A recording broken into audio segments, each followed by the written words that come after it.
Alors, je vous fais cette petite vidéo, eh bien tout simplement parce que nous ne trouvons plus actuellement de station d'accueil de marque, on va dire, officielle, type HP, Lenovo. Alors, il y a peut-être bien Dynabook qui a encore des stations d'accueil, mais ça doit être les seuls. Alors, si vous cherchez une station d'accueil aujourd'hui, c'est vraiment très galère. Et raison pour laquelle je vous propose de vous parler d'une station d'accueil d'une marque moins connue, mais par contre que nous, on va placer très souvent chez nos clients, tout simplement parce qu'on n'en a pas d'autres. Voilà, je vous dis tout ça juste après le jingle.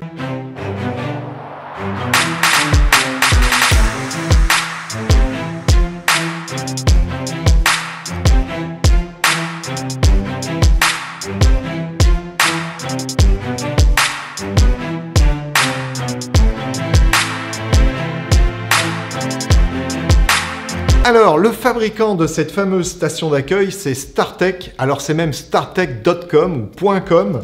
Vous les trouverez sur Internet. Je vais vous mettre le lien juste au-dessus. Bien évidemment, ce que je vous propose, c'est de passer par Carpe Diem IT Services et Télécom pour commander cette station d'accueil. Maintenant, je vous en voudrais pas si toutefois vous passiez par un autre moyen, un autre distributeur ou un autre revendeur. Maintenant, je pense que ça peut être intéressant. Vous allez voir qu'au fur et à mesure que je vais vous détailler tout simplement ces caractéristiques, je pense que ça peut être intéressant de passer par Carpe Diem, tout simplement parce que c'est une station d'accueil qui est quand même, on va dire, très dense, très fournie, sur laquelle il y a vraiment beaucoup de choses à dire et peut-être même beaucoup de choses à faire. Alors, sans plus attendre, je vais ouvrir avec vous le carton. Et vous allez voir que cette station d'accueil a énormément déjà de connectiques. Alors, je vous la mets juste en dessous de la caméra, ça sera quand même mieux pour vous. Un emballage, on va dire, sommaire, mais efficace. Avec, tout d'abord, la station. En dessous, on a une alimentation, vous allez voir, qui est du genre plutôt énorme, voire costaud. Je vous la montre juste ici et la raison est très simple, c'est que cette station d'accueil, alors je dis une station d'accueil pourquoi? Eh bien justement parce que cette station d'accueil est en capacité d'alimenter votre PC, voire même votre Chrome OS, c'est-à-dire un ordinateur originellement destiné à accueillir un Windows, mais sur lequel on aurait mis Chrome OS en lieu et place. Alors, c'est la raison pour laquelle on peut nommer justement ce qu'on dirait être autrement un réplicateur de port, eh bien une station d'accueil parce que justement avec un seul câble, vous allez raccorder la partie, on va dire, connectique du dock et alimenter votre PC à travers un seul câble. Et bien des câbles, il y en a encore pas mal ici. Alors nous avons tout d'abord la prise anglaise. Alors la prise anglaise, à mon avis, vous en servirez pas. Vous avez la prise française et là, on va bien évidemment regarder la longueur du câble.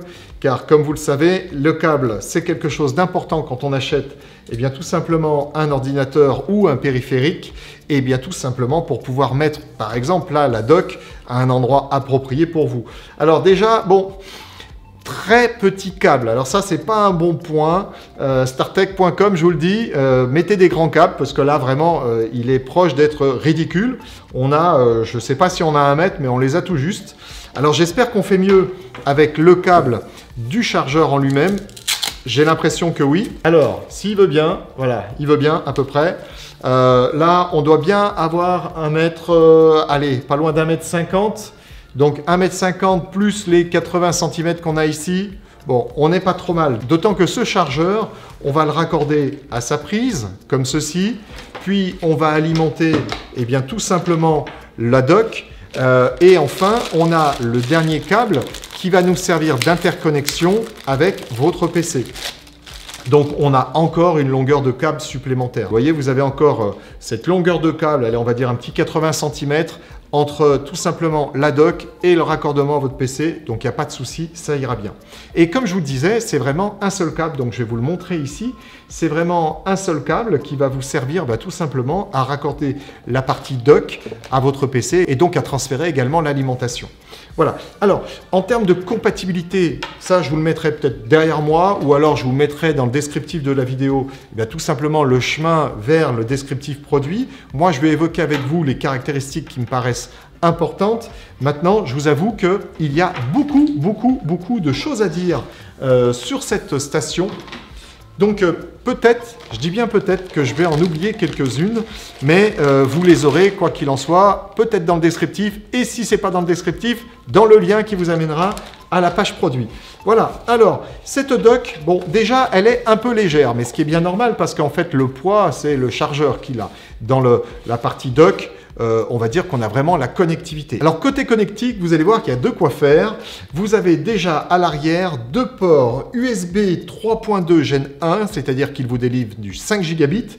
Vous avez juste à côté 2 ports USB 2, eux vont vous délivrer du 480 mégabits. Vous avez enfin un port réseau Ethernet, donc en gigabits. Alors, au niveau connectivité vidéo, vous avez de quoi faire. Vous avez 3 sorties vidéo.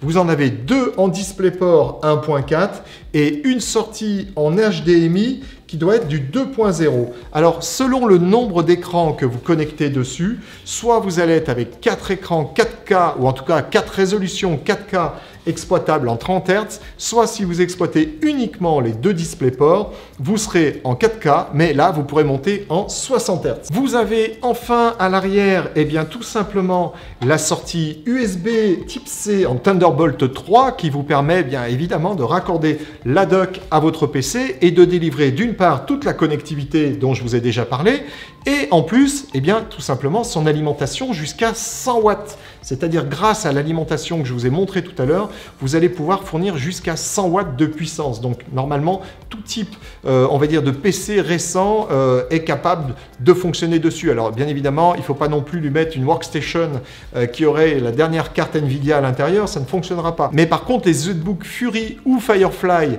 en tout cas dans les modèles les moins gourmands, jusqu'à encore une fois 100 watts, pourront être alimentés à l'aide de cette station. Alors, tous les ZBook, mais aussi bien évidemment les Lenovo qui seraient en dessous d'une consommation de 100 watts et plus généralement, on va dire tous les PC bureautiques qui s'alimentent en USB Type C ont la capacité d'être alimentés par cette station d'accueil. Vous avez enfin juste à côté le trou pour aller brancher le transformateur. Alors je vous ai déjà montré à l'arrière qu'en termes de connectique, il y en avait déjà pas mal, mais maintenant je vais vous montrer l'avant, vous allez voir que c'est pas terminé. Vous avez à l'avant une sortie entrée micro-casque TRRS, c'est-à-dire que vous allez avoir la possibilité de brancher n'importe quel micro-casque, y compris celui qui viendrait par exemple de votre smartphone. Vous avez également 2 ports USB Type C 3.2 Gen 2, c'est-à-dire que là on va être capable de vous délivrer 10 gigabits en termes de vitesse de transfert, donc c'est phénoménal. Vous avez enfin un emplacement de carte mémoire SD de génération 4.0, donc c'est la dernière norme en vigueur, donc vous allez pouvoir mettre tout simplement les cartes mémoire les plus performantes, toutes celles qui sont compatibles pour pouvoir par exemple filmer en 4K, vous allez pouvoir les insérer et avoir vraiment un débit de transfert phénoménal. Vous avez juste devant ici le petit voyant qui vous signale juste la marche ou le dysfonctionnement de la station d'accueil. Alors ça vous signale plein de choses, hein. Ça vous signale aussi la présence ou non, je crois, de certaines connectiques, le transfert en termes de carte réseau, enfin bref, vous avez pas mal de petites choses qui peuvent être signalées selon la couleur de la petite LED qui s'affiche. Et puis sur le côté, vous avez 2 emplacements Kensington, donc là vous savez c'est le petit câble de sécurité qui tout simplement empêchera qu'on vous vole la station d'accueil. Vous avez de ce côté-ci un bouton marche-arrêt, je vous le montre ici, ça sera peut-être plus facile. Alors ce bouton marche-arrêt, tout simplement, doit normalement, j'imagine, permettre le démarrage ou l'extinction du PC connecté sur le port USB Type C. C'est généralement comme ça qu'on peut commander un PC quand il est alimenté par une station d'accueil. Vous avez enfin les 2 ports USB Type C qui sont à l'avant, qui sont Power Delivery, c'est-à-dire qui sont en capacité tout simplement d'aller recharger le matériel que vous y connectez, que ce soit votre smartphone, votre tablette ou toute autre chose. Et ces ports-là continuent de charger les équipements connectés, même si vous avez appuyé sur l'arrêt de votre réplicateur de port. Alors tout à l'heure, en début de vidéo, je vous annonçais que c'était peut-être quand même mieux de passer par un prestataire type Carpe Diem, voire même idéalement que Carpe Diem pour commander votre station d'accueil. Alors pourquoi? Parce que vous avez quand même un petit peu d'administration. Alors je ne vous dis pas que ça relève d'une complexité énorme, mais ma foi, si vous voulez pas vous embêter, bien, autant passer par un prestataire et surtout Carpe Diem IT Services et Télécom. Alors, vous avez en fait un petit logiciel qui peut être installé pour aller cloner l'adresse MAC. Alors, on va rentrer dans des considérations peut-être un petit peu techniques, mais sachez que dans une doc comme ça, quand vous avez donc une carte réseau, ce qui est le cas, je vous rappelle, elle est là, eh bien, vous avez une adresse MAC et cette adresse MAC est propre tout simplement au fabricant de la station d'accueil. Alors, en l'occurrence, là, à StarTech. Eh bien, ça va venir un petit peu jeter de la confusion au sein de votre réseau, du réseau informatique dans lequel vous êtes, tout simplement parce que, habituellement, sans doute, l'administrateur de votre réseau, vous connaissez avec l'adresse MAC de votre PC portable. Alors, on va parler de l'adresse MAC, là, dans ce cas-là, de la carte filaire. Et puis, d'un seul coup, il va vous voir arriver, et plutôt, justement, il ne va pas vous voir arriver avec une adresse MAC qu'il ne connaît pas, celle de la station d'accueil. Eh bien, ce petit logiciel permet de cloner tout simplement l'adresse MAC de votre PC avec l'adresse MAC de la station d'accueil. De cette façon-là, la station d'accueil diffuse l'adresse MAC de votre PC, ce qui permet d'un point de vue administration et donc sécurité, eh bien tout simplement d'être un petit peu plus tranquille. On sait ce qui est au sein de votre réseau. Voilà, raison pour laquelle passer par Carpe Diem, nous on se chargera de ces petits points qui ne sont pas des détails.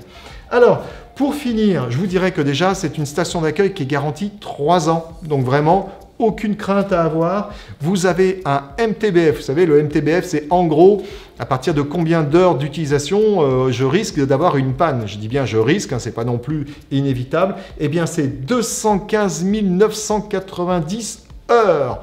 Donc vous avez largement de quoi voir venir la chose. Et en tout cas, si vous subissiez une panne avant les 3 ans, eh bien la station serait garantie. Alors, j'ai encore 2 points à vous donner. Le point suivant, c'est eh bien tout simplement ces dimensions. Alors, je me mets juste en dessous de cette caméra pour vous donner les dimensions de la station d'accueil. Cette station d'accueil mesure 21 cm de large sur 9 cm de profond et enfin 3 cm d'épaisseur. Donc voilà, elle est très compacte comme je vous le disais au début de cette vidéo. Alors, le dernier point que je tenais à vous donner, c'est au niveau de son descriptif. C'est plutôt rare d'avoir autant d'informations sur une station d'accueil. Je vous avoue franchement, il y en a certaines que j'ai dû un peu zapper, tout simplement parce qu'il y en a énormément qui nous sont communiquées avec cette station d'accueil. Je pense vous avoir dit les caractéristiques les plus importantes, mais potentiellement, il y en a 2-3 qui m'ont peut-être échappé, raison pour laquelle je vous disais tout à l'heure, allez voir la fiche technique pour laquelle on vous mettra un lien dans le descriptif de cette vidéo. Eh bien, je vous donne ce point-là, pourquoi? Parce que on a des fabricants institutionnels, des grands fabricants de grandes marques qui, franchement, se donnent pas autant de mal. Et pourtant, je pense qu'ils vendent quand même pas mal de stations d'accueil. Alors en ce moment, vous me direz, avec la pénurie de composants qu'ils subissent, peut-être pas, mais habituellement, ils en vendent quand même pas mal. Eh ben, on a toujours des difficultés à aller trouver des informations très très poussées sur les caractéristiques des ports, la version des ports, les fréquences, etc. Là, je dois dire, vous avez un maximum d'informations. Voilà. Alors, c'est une vidéo qui va se terminer sur ce point-là. Tout simplement, je suis assez content de pouvoir distribuer à nos clients enfin des stations d'accueil, car on a des clients, ça fait depuis le mois de février 2021 qu'ils attendent leur station et qu'ils n'en ont pas. Voilà. Alors, StarTech, la référence d'ailleurs, je ne vous l'ai pas donnée, bah oui, il faut quand même que je termine là-dessus. La référence de ce produit-là, c'est, tenez-vous bien, on vous le mettra en incrustation, parce qu'autrement, c'est pas possible, c'est DK31C2DHSPDUE. Voilà, comme ça, vous avez même la ref. Si vraiment vous ne teniez pas à la commander chez Carpe Diem, vous pouvez. Voilà, je rigole, commandez-la chez nous. Et alors, pour une fois, vous voyez que je trouve une notice qui sert à quelque chose, je vais vous la montrer, parce que habituellement, si vous êtes abonné, d'ailleurs si vous ne l'êtes pas, abonnez-vous, je vous dis, les notices, ça sert à rien, on les regarde pas. Bon, alors celle-là, j'espère que dans le champ de la caméra, on verra tout. Celle-là, pour le coup, elle sert, c'est-à-dire que là, vous avez vraiment un synoptique de l'appareil qui vous montre, alors peut-être que si je vous mets ce document juste en dessous de cette caméra, ça sera plus simple pour nous de vous le cadrer après, qui vous met tout simplement toutes les informations utiles à savoir au niveau de la connectique, qu'est-ce que vous avez comme port ici, qu'est-ce que vous pouvez faire avec, c'est vraiment, vraiment sympa. Vous avez vraiment tout. Alors voilà, pour une fois que je mets en avant une doc, il fallait que je m'attarde dessus. Ça me paraissait un peu essentiel. Allez, je vous dis à très très bientôt. Passez une bonne fin de journée, un bon week-end, une bonne semaine, une bonne journée, je ne sais pas. En tout cas, prenez soin de vous, abonnez-vous et likez cette vidéo. À très bientôt.